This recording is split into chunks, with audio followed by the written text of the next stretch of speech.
நான் ஒரு ஜனாதிபதி சட்டத்தரணி. ஜனாதிபதி சட்டத்தரணி என்று சொல்லுகிற போது பலருக்கு இது சம்பந்தமாக பல குழப்பங்கள் இருக்குது. பலர் நினைக்கிறார்கள் ஜனாதிபதியினுடைய சட்டத்தரணி ஜனாதிபதிக்காகத்தான் வாதாட வேண்டும் என்று பலர் நினைக்கிறார்கள்.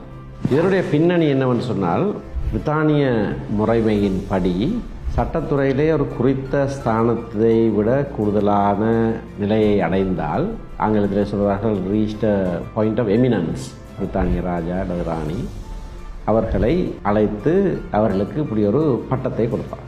உள்ளே, அதாவது நீதிமன்றத்திலே சட்டத்தரணிகள் அமருகிற வரிசையிலே முன் வரிசை அவர்களுக்கு கொடுக்கப்படும். அது ஒரு ரெகக்னிஷன் என்று சொல்கிறது. அவர்கள் நீதிமன்றத்தில் இருந்தால் நீதிபதிகள் அவர்களுடைய வழக்கைத்தான் முதலே எடுத்து விசாரிக்கவர், அதாவது அவர்களுடைய சிரேஷ்ட தன்மையை ஏற்றுக்கொள்ளுகிறதாக ஒரு முறைமை.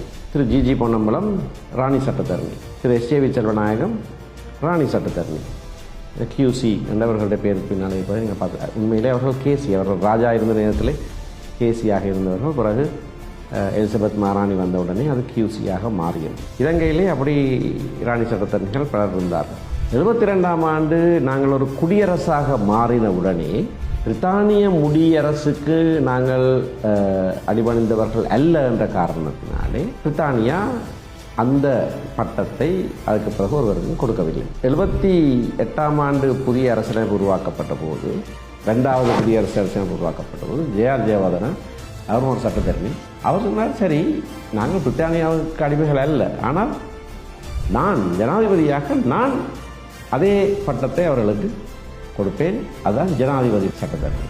ராணி கொடுக்கிற பட்டம் போல இந்த நாட்டின் ஜனாதிபதி நான் கொடுக்கிறேன். அரசியலமைப்பிலே சொல்லப்பட்டிருக்கிறது, இதுகால வரைக்கும் ராணி சட்டத்தரணிகளுக்கு கொடுக்கப்பட்ட விசேஷ அந்தஸ்து இவர்களுக்கும் கொடுக்கப்படும் என்று எழுதப்பட்டிருக்கு.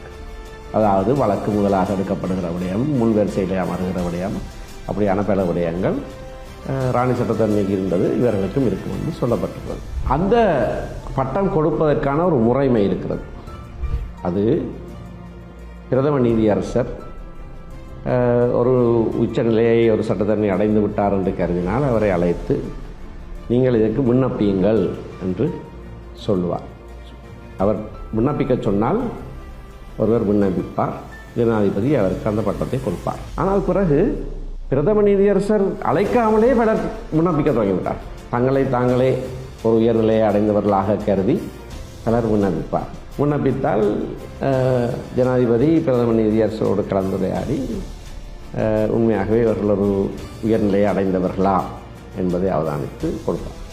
என்னை பொறுத்தவரையிலே பல வருடங்களாக பலர் தவறுதலாக என்ன ஜனாதிபதி சட்டத்தரணி என்று அழைத்த தருணங்கள் உண்டு. சில நீதிமன்ற தீர்ப்புகளிலேயே நான் ஜனாதிபதி சட்டத்தரணியாக இல்லாத காலத்திலேயே ஜனாதிபதி சட்டத்தரணி எழுதியிருக்கேன். நான் இதற்கு விண்ணப்பிப்பது இல்லை என்ற தீர்மானத்தோடு இருந்தவன். நான் விண்ணப்பிக்கவில்லை, ஒரு காலமும் இந்த பதவிக்கு விண்ணப்பிக்கவில்லை. ஏனென்றால் நானாகவே நான் ஒரு உயர்நிலையை அடைந்து விட்டேன் என்று சொல்லி விண்ணப்பிப்பது சரியில்லை என்பது என்னுடைய கருத்து.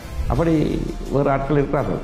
திரு சிவேந்திரன் என்னை விட சிரேஷ்ட சட்டத்தரணி, அவர் விண்ணப்பிப்பதில்லை, இன்று வரைக்கும் ஜனாதிபதி சட்டத்தரணியும் இல்லை. ஆனால் 2017ஆம் ஆண்டு ஜனாதிபதிக்கு ஆலோசகராக இருந்த ஜனாதிபதி சட்டத்தரணி ஜெயபதி விக்ரமரத்ன என்னிடத்தில் வந்து சொன்னார், ஜனாதிபதி மைத்ரிபால சிறிசேன கேட்கிறார், 400க்கு மேற்பட்ட விண்ணப்பங்கள் இருக்கிறது, ஆனால் உண்மையிலேயே நாட்டிலே சிறந்த சட்டத்தரணிகளாக இருக்கிற 4 பேருடைய பேரை நான் தேடி பார்த்தேன், அந்த 4 பேரும் அங்கே விண்ணப்பிக்கவில்லை சொன்னார். அவர்களை விண்ணப்பிக்க சொல்லுங்கள். யார் அந்த 4 பேர்? நான் ஒன்று, திரு சாலிய பீரிஸ், திரு பிரசாந்த வெளியமுன, உப்புல் ஜெயசூரிய 4வது. நான் சொன்னேன், இல்லை நான் விண்ணப்பிக்க மாட்டேன். அப்போ இவர் திருப்பி போய் ஜனாதிபதிக்கு சொல்லியிருக்கிறார், அவர் விண்ணப்பிக்க மறுக்கிறார். ஜனாதிபதி கேட்டிருக்கிறார், அவர் விண்ணப்பிக்காமலே அவரை நாங்கள் நியமிக்க முடியுமா? ஜெயபதி விக்ரமரத்ன சொல்லியிருக்கார், ஆம் விண்ணப்பிக்காமலே நியமிக்க முடியும். அப்படியானால் நான் நியமிக்கிறேன் என்று எங்கள் 4 பேரையும் அவர் நியமித்து விட்டார். இதை நான் சொல்கிறேன்னா சில பேர் சொல்லிக் கொண்டு இருக்கிறார்கள், ஏதோ நான் விண்ணப்பித்து தங்களை புறந்தள்ளி நான் முன்னிலைக்கு வந்து ஜனாதிபதி சட்டத்தரணி பட்டத்தை பெற்றேன். அப்படியாக நான் நியமிக்கப்பட்டேன் என்பது பத்திரிகையிலே வருகிற போது தான் எனக்கு தெரியும். அது டெய்லி மிரர் வெப்சைட்டில் ஒரு நாள் மத்தியானம் வந்தது. பலர் எனக்கு அழைப்படுத்தார்கள், உங்களுக்கு ஜனாதிபதி சட்டத்தரணி பதவி கொடுக்கப்பட்டிருக்கிறது என்று சொன்னார்கள். அப்போ தான் எனக்கு தெரியும். அந்த வழியில் என்னுடைய சிரேஷ்ட சட்டத்தரணியாக இருந்த திரு கனகீஸ்வரன் ஜனாதிபதி சட்டத்தரணி அமெரிக்காவிலே இருந்தார். அவர் எனக்கு வாழ்த்து செய்தி அனுப்பினார் டெக்ஸ்ட்டில். கங்க்ராச்சுலேஷன்ஸ் என்று வாழ்த்து செய்தி போட்டுட்டு அதை தொடர்ந்து அவர் எழுதினது ப்ளீஸ் டோன்ட் ரிஃப்யூஸ் இட், இதை நீ எடுக்க மறுக்க வேண்டாம். இல்லை அவருக்கு தெரியும் என்ற குணம், இவன் இல்லை நான் எடுக்க மாட்டேன்னு சொல்லிவிட்டாலும் என்று எழுதினார். நாங்கள் 4 பேரும் கலந்து ஆலோசிக்க முடிவுக்கு வந்தோம். சரி, நாங்கள் விண்ணப்பிக்க இல்லை, ஆனால் ஜனாதிபதி நியமித்திருக்கிறார், இதை எடுக்க மறுத்தால் ஜனாதிபதியை அவமதிப்பதாக இருக்கும், ஆகையினாலே நாங்கள் இதை ஏற்றுக்கொள்வோம் என்று தீர்மானித்தோம். அதை தொடர்ந்து 1 வருஷத்துக்கு பிறகு 2018ஆம் ஆண்டு அக்டோபரில் ஜனாதிபதி மைத்ரிபால சிறிசேன, என்னை ஜனாதிபதி சட்டத்தரணியாக நியமித்தவரே அரசியலமைப்புக்கு மாறாக பாராளுமன்றத்தை கலைத்தும் மஹிந்த ராஜபக்சவை பிரதம மந்திரியாக நியமித்தும் அந்த 52 நாள் சட்டவிரோத செயற்பாட்டை செய்தபோது அதை முதல்ல நின்று எதிர்த்தவன் நான். அதற்கு எதிரான வழக்குகளை ஜனாதிபதி மைத்ரிபால சிறிசேனாவுக்கு எதிராக வாதாடி வென்றதும் நான் தான். ஆகையினாலே ஜனாதிபதி சட்டத்தரணி என்பது ஜனாதிபதியினுடைய சட்டத்தரணி அல்ல.